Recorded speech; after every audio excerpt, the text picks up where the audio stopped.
This program was produced by the Aotearoa Media Collective for RNZ and TVNZ, made with the support of Te Māngai Pāho and the New Zealand On Air Public Interest Journalism Fund.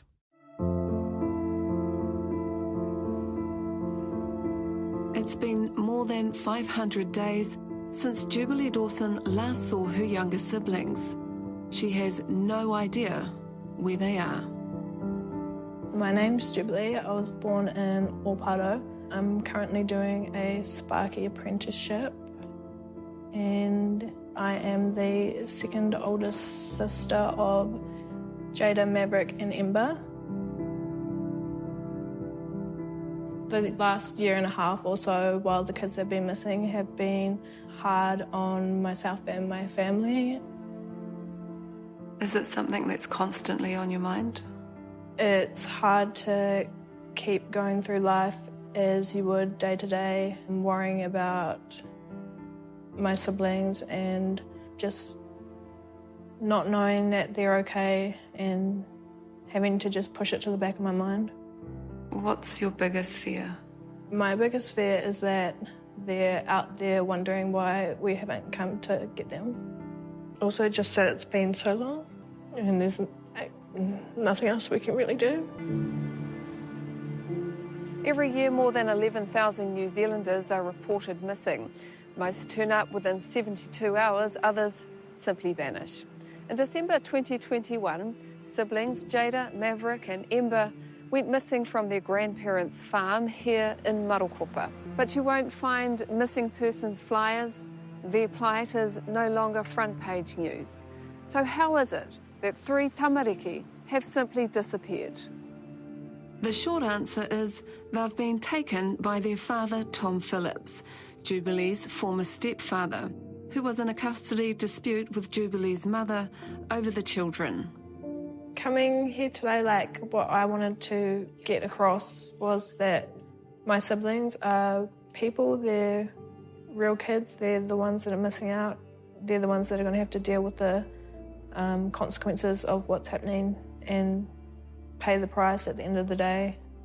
They're going to have social issues, they're going to be missing out on a whole bunch of social skills, they're probably going to have childhood trauma from this. A year and a half is a really long time. I remember when things happened when I was younger, things that lasted months, they just seemed like a big period of my life, and I think this is going to be a year and a half of bad memories, if I'm being honest. I can't imagine them having a good time for a year and a half without seeing their family and without being able to have friends and be kids, basically. Can you describe your siblings for us? Jada is the more outgoing one, I'd say. She's quite... Hold on, there's a word that I thought of earlier. Not a diva, but... Extroverted? Yeah, she's really outgoing and cheeky. She's definitely the most confident of the 3 and loves talking to everybody. Maverick is more introverted, I'd say. He's more shy and independent, and he'll go off and play by himself. He doesn't like getting photos taken or attention. Ember is the youngest and more sweet and bubbly.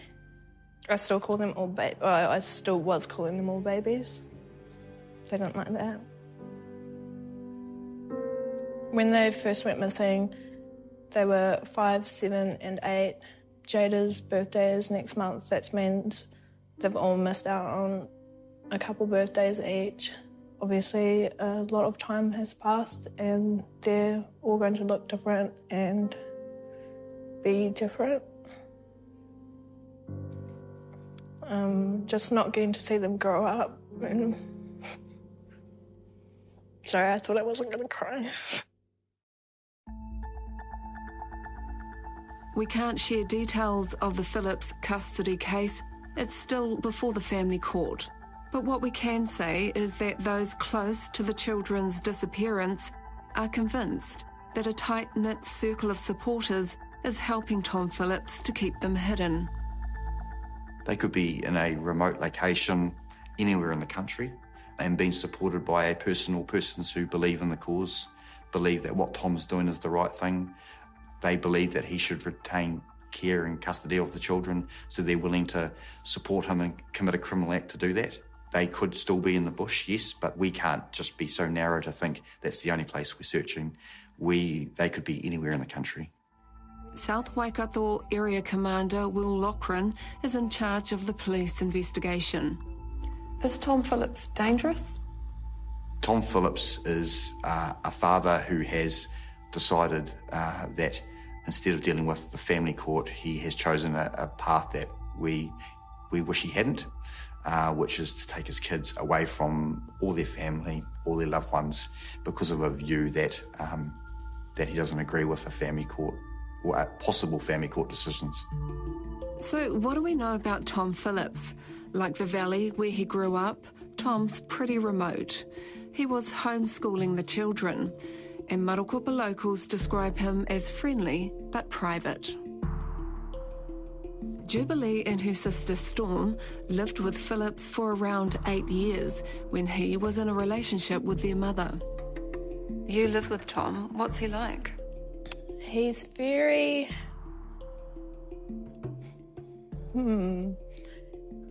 He's very determined. I just feel like he didn't like me growing up, and anything that made me happy or gave me joy, he didn't like seeing that. We've tried to learn more about Tom, but he doesn't have any online footprint. He does have a strong independent streak.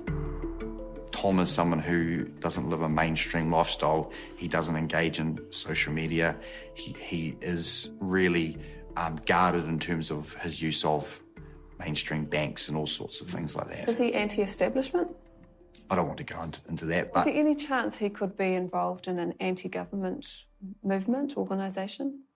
I don't want to touch on that too much, but what I can say is that as part of our profiling of Tom in terms of what makes Tom tick, all those factors are considered and are assessed to allow us to make a really informed view of who Tom is, what makes him tick and what motivates him. Is it possible that he has a lack of trust of authority? Yep, that is definitely a factor, that Tom has a viewpoint, and that viewpoint is he likes to exist off the grid.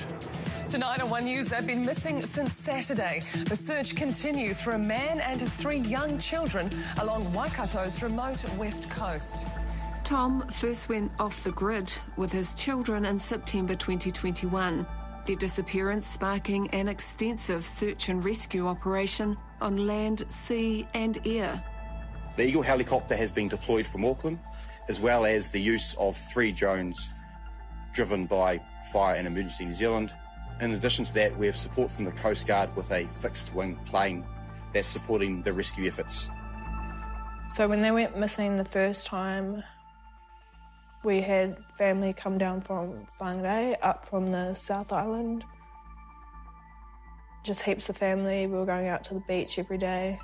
The search saw the isolated west coast settlement of Marokopa thrust into the spotlight for weeks. The news just in, the father and his 3 children, missing for almost 3 weeks, have been found. 19 days later, Tom Phillips surprised everyone when he and the children showed up at his parents' Neville and Julia's farm 15 k's north of the search area. When the kids came back the first time, it was the most that I cried over the whole course of the 19 days, I think it was. Just relief. Did you get to see them? When they came back, they came home in the evening. The police were only notified the next morning, so Mum got a call around 10 or something. I was in Pāho at the time. I went straight to Marokopa. And the police tried to stop us from seeing the kids. But did you get to see them that day? Yes, briefly, for about less than 5 minutes that day. They tried to stop Mum prior to me getting there as well. She got about 10 minutes with him. But yeah, we did see them. Me and Storm went back a couple times. Storm flew straight up from the South Island as well and got there the next day, I think. How were they? Were they happy to see you? Yes. They were asking me and Storm to stay the night. They kept saying there were spare rooms.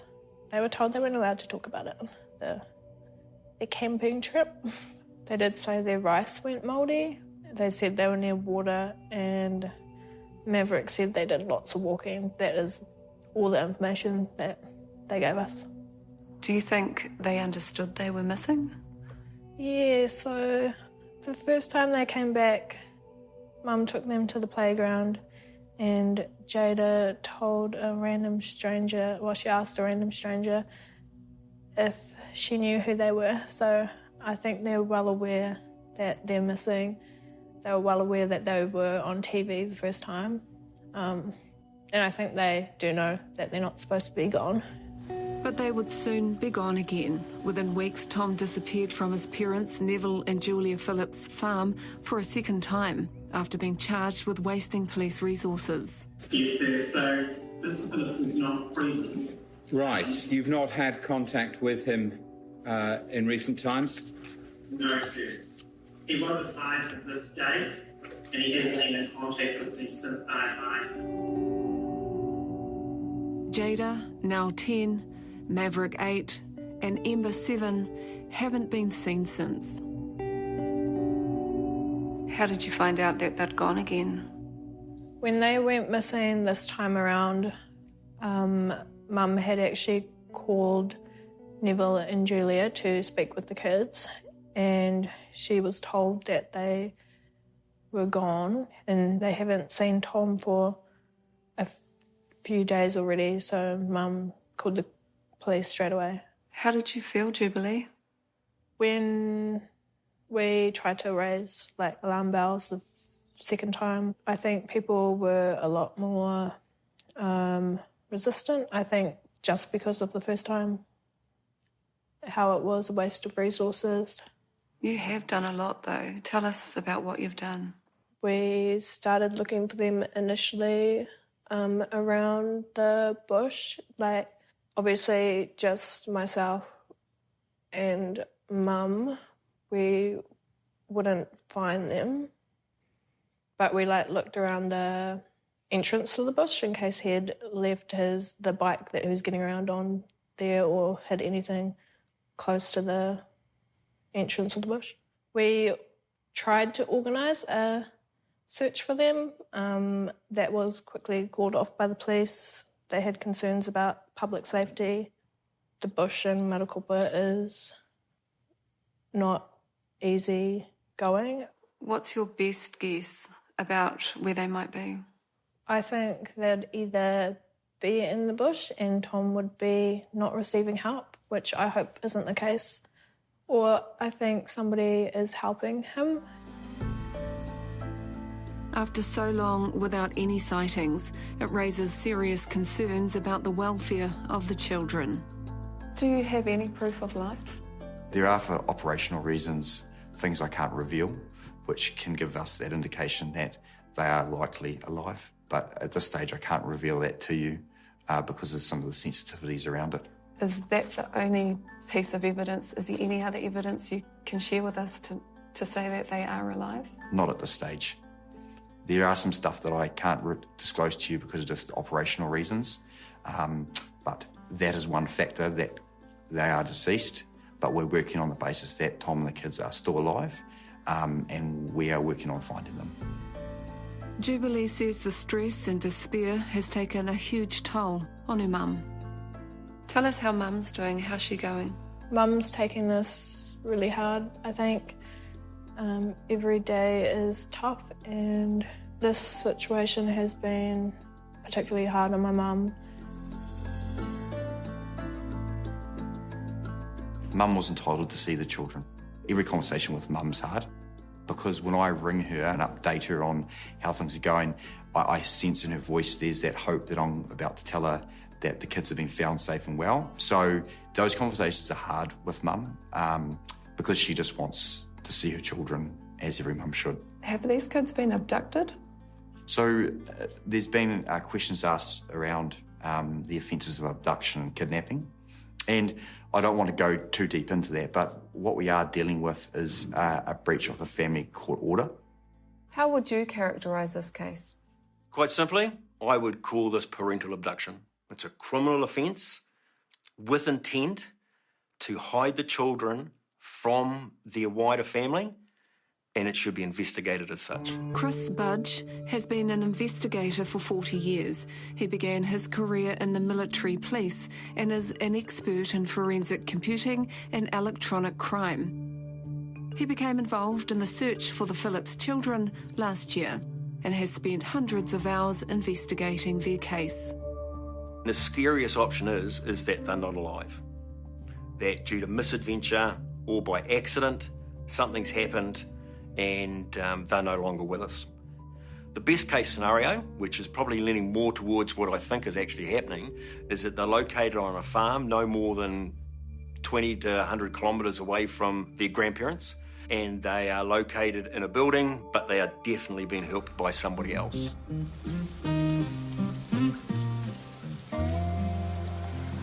Today, Chris is meeting us in Marokopa to share his views on the case. Kia ora, Chris. Morena. Thanks for meeting us. Do you want to jump in? Absolutely. We head towards Kiritihere Beach, where Tom Phillips' Toyota Hilux was found parked below the low tide mark the first time he disappeared with the children in September 2021. The vehicle was swamped with seawater, but there was no sign of him or his 3 young children. Looking at the 4x4 that was off the beach way up here, is that they obviously didn't go out and try to kill themselves. He was in the middle of a custody battle with his ex-wife, and he was trying an impact. And the only reason, as a father, if I saw that, somebody would be trying to do some psychological battle. So the vehicle, you think, was a plant? I think it was a plant. When Tom re-emerged with the children the first time they went missing, he told police they'd been camping in the back blocks of Kiritihere. Chris isn't convinced. In hindsight, I don't think it believable. Absolutely at the time, from the information that was given to the police, they had no other option but to believe what Tom was saying, but none of it was verified. And Tom was exceedingly cagey and avoided those questions with the police.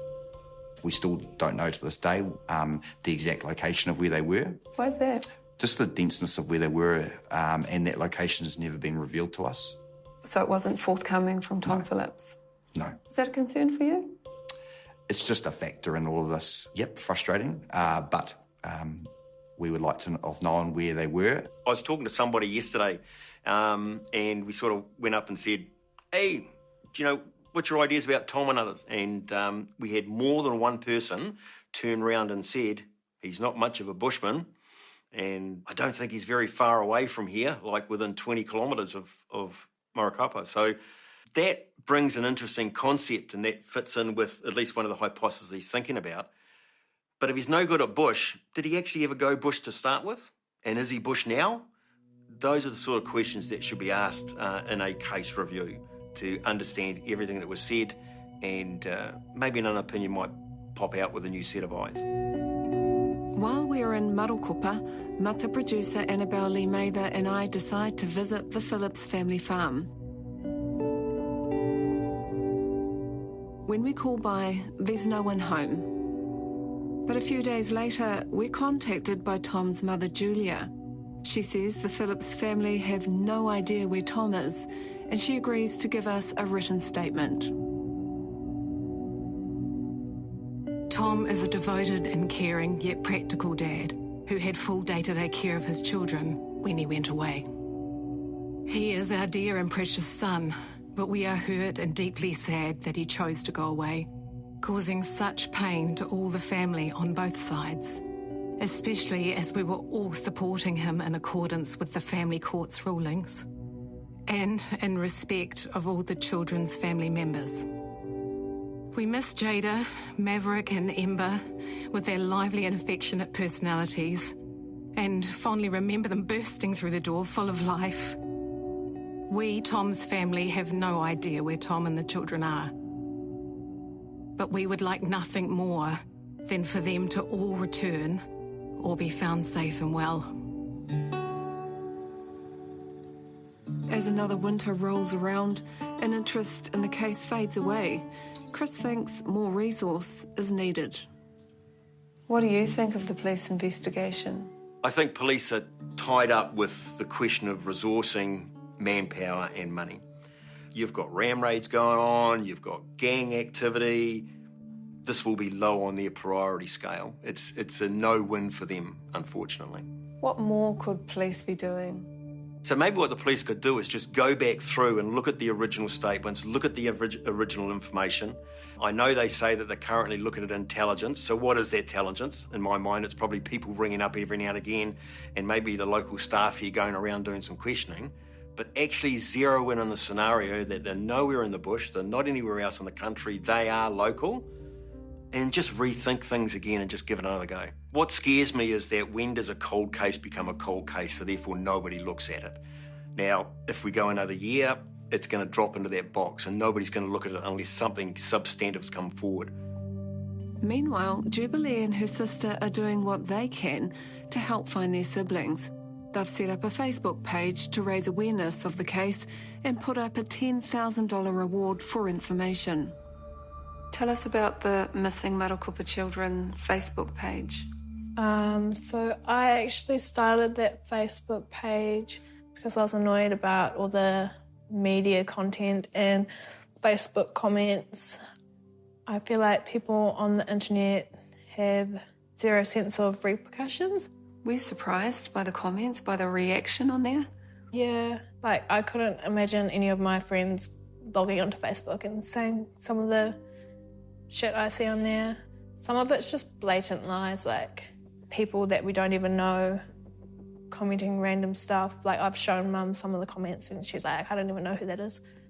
Yeah, a lot of horrible people. Tell us about the reward. Yeah, so last year on the 1-year anniversary of the kids being missing, we put out a $10,000 reward for the safe return of the children. Just over $5,000 of that money came from a Give a Little page that my sister had made. The rest of the money she put forward herself. She'd actually taken out a personal loan with the bank to get that money. Have you raised that with police? Have you asked the police about reward money? Yeah, so we were told by the police that they can't put out a reward because it sets a precedent and more children will go missing or more families going through the same thing will expect the same thing. I feel like they could put a reward out. It's coming up 2 years and I'm just wondering how many more we're going to have to wait. The family, they fundraised $10,000 and I don't think that would have been enough to help anybody. I know it's got a few other investigators out and about thinking that they could find something, but I don't think that's going to help in regards to somebody providing information. If the police offer $50,000 and $100,000 for a homicide more than 30 years old, couldn't that be better spent on live victims right now? A year and a half on, there's still no sign of the children and no word on if or when they'll be brought home. Does this case keep you up at night? This case does occupy my mind regularly. What do you think is the most likely scenario? There are a number of scenarios that the investigation team are working through, so it'd be unfair for me to give one more weight than others, but all I can, I guess, reassure the public is all scenarios are being looked at and explored by the team working on this. What is your message to Tom Phillips, all those who might be helping him? My message to Tom is to bring this to a resolution and come home. Your parents, your siblings, your wider whānau want to see yourself and the kids.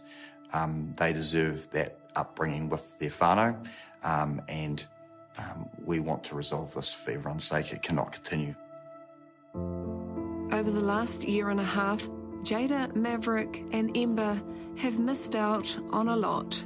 Birthdays, Christmases, education, time with friends and whānau.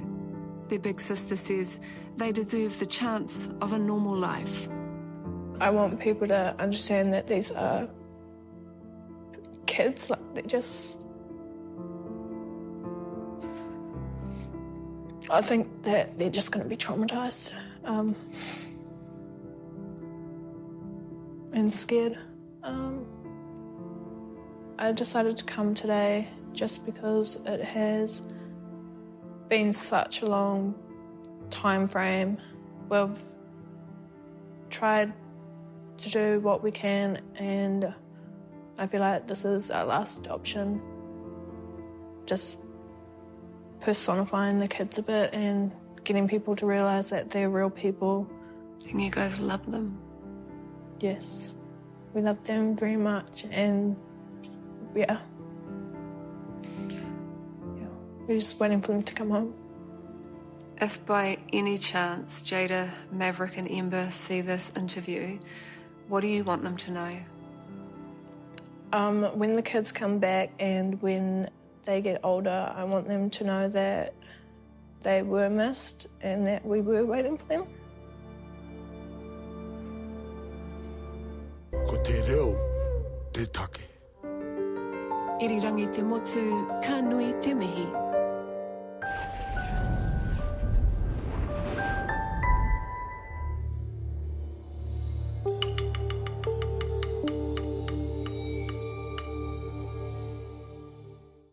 Anyone with information on the whereabouts of Tom Phillips, Jada, Maverick or Ember can contact police quoting the case number 211218/5611 or phone Crime Stoppers anonymously on 0800 555 111.